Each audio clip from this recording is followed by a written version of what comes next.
Hi, guys. Welcome back. We're about to start chapter 2 of our book today. Chapter 2 is found on page 8 and 9. Looks like this. This page says 8 at the bottom of it, page 8. So today we're over here on page 9, but it doesn't have a 9 at the bottom of the page.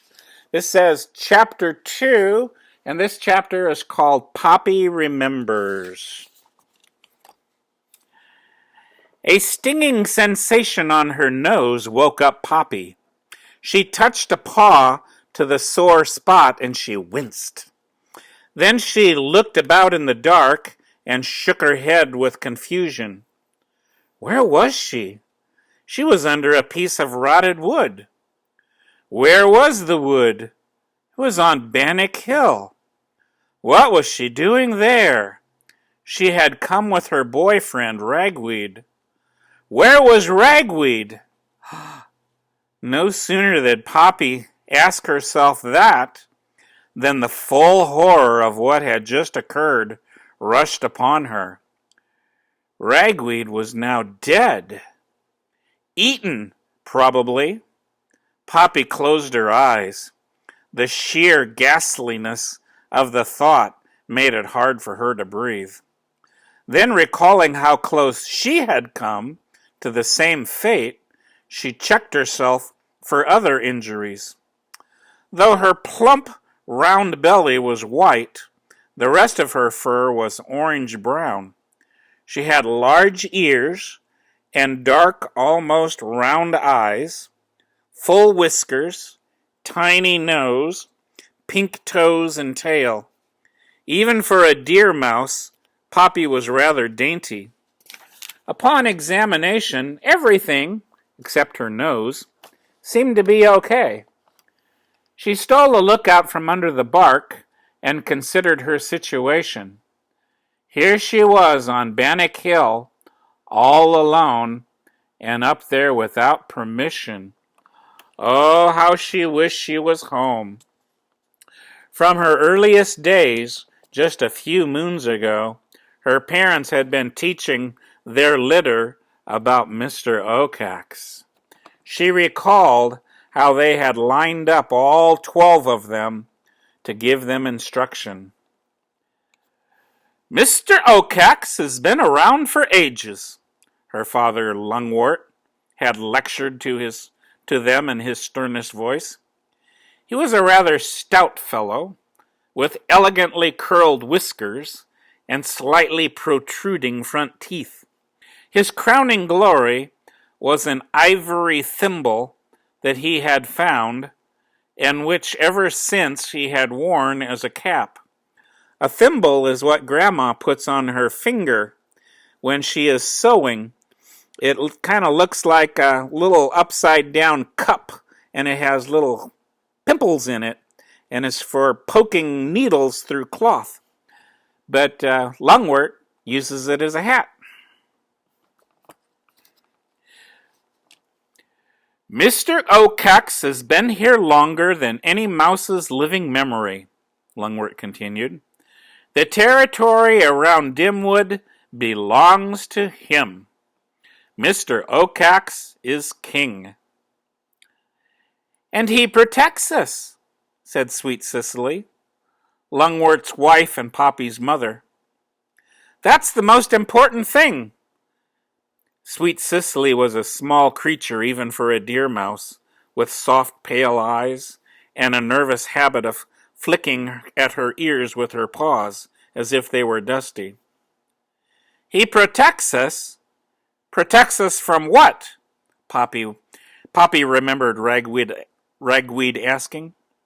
An outsider, he had taken to hanging around the family, and he was always asking questions. So, why do deer mice live here and not there? Why do you folks eat this and not that? Why is your fur dark on top and white on the bottom when my fur is golden? Why couldn't it be the other way around? Though these constant questions could be irritating, Poppy had to admit that she'd often wondered the same things. Curiosity, however, was not something that her parents encouraged. Poppy admired Ragweed's persistence. Mr. Okax protects us from other creatures that would eat us, Lungwort answered gravely. Raccoons, foxes, skunks, weasels, stoats, and one by one he displayed a picture of all of these animals. But most importantly, he protects us from porcupines, like this one. And he held up a lurid portrait of this huge black-nosed beast covered with these gruesome spikes. Blood just seemed to be dripping from his snarling mouth. The young mice gasped in dread. Porcupines are our particular enemies, Lungwort insisted. There is nothing that a porcupine won't do to catch and eat mice. What would they do with us if he caught us? Acorn, one of Poppy's sisters, asked in a trembling voice. Well, first, they shoot their barbed quills into you, Lungwort said. And then they trample you, Sweet Cicely added. And finally, Lungwort concluded, they break you into little pieces and gobble you up. Now it was just terror that all of the young mice felt, all except Ragweed. Lungwort, he demanded, other than that picture, have you ever seen a porcupine? I mean a real one? Well, no, not precisely, Lungwort snapped. But let me tell you something, Ragweed. I'd be more than thrilled to get through my entire life without ever seeing one. After all, Mr. Okax has seen porcupines. Often. In private conversations with me. Mind you, these are actual personal experiences. I can verify, he informed me, that porcupines are not only extremely dangerous, but they're also devilishly sly. Sly means they're smart. Take note that this judgment comes from a powerful meat-eating bird. The point is, Mr. Okax protects us from porcupines. It was he, in fact, who was kind enough to educate us about them, as well as supply these pictures. Then how come you have to worry about this dude Okax too? Ragweed pressed on. Struggling to control his temper, Lungwort tapped his thimble cap down over his forehead. Fuming, he replied, Well, Mr. Okax protects us from vicious porcupines only when we accept him as our ruler, that's why. All he requires is that we ask for his permission whenever he moves beyond the immediate area, whenever we move beyond the immediate area of Grey House. We have freedom to go about the old orchard up to Glitter Creek. We can do the same for Farmer Lamont's fields, at our own risk, of course. Life is full of dangers. Go beyond that, however, and we need to get Mr. Okax's permission. What's his reason for that? Ragweed persisted. Sweet Cicely, brushing her ears, sighed with exasperation. How Poppy, her own daughter, could take up with such an ill-mannered ruffian was beyond her understanding. All the same, she said, Ragweed, as Mr. Okax has patiently explained to my husband, he needs to know if we're moving about so that he won't mistake us for porcupines. Asking permission is a small sacrifice to pay for our safety. Lungwort nodded his agreement. That owl, he pointed out, has incredible vision and hearing. He can hear or see anything, even in the dark. And a good thing, too, because porcupines like to prowl around at night. They can move like lightning, Mr. Okax says. They can shoot quills without asking questions. They kill without mercy. No, my boy, we don't want to argue with Mr. Okax. He's our protector. If we disobey him, if we break his rules, and I can't say I blame him, he gets upset. What will he do then? Asked Leaf, one of Poppy's brothers. He'll eat you, Lungwort replied briskly as he put up the picture of the porcupine. And, he continued, it happens. During the past year, we've lost some 15 family members. It may be presumed that all failed to ask Mr. Okax for permission to go somewhere. The children were shocked into silence. Ragweed, however, spoke out again.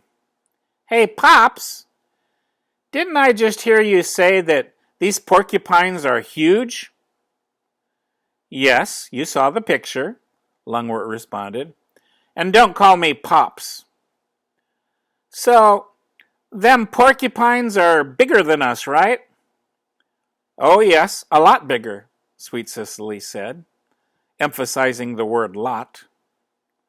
Well then, Ragweed kept on, if them there porcupines are so huge, and we're so small, and if this dude owl has such an amazing sight, how come he might confuse us mice with them there dude porcupines? Know what I'm saying?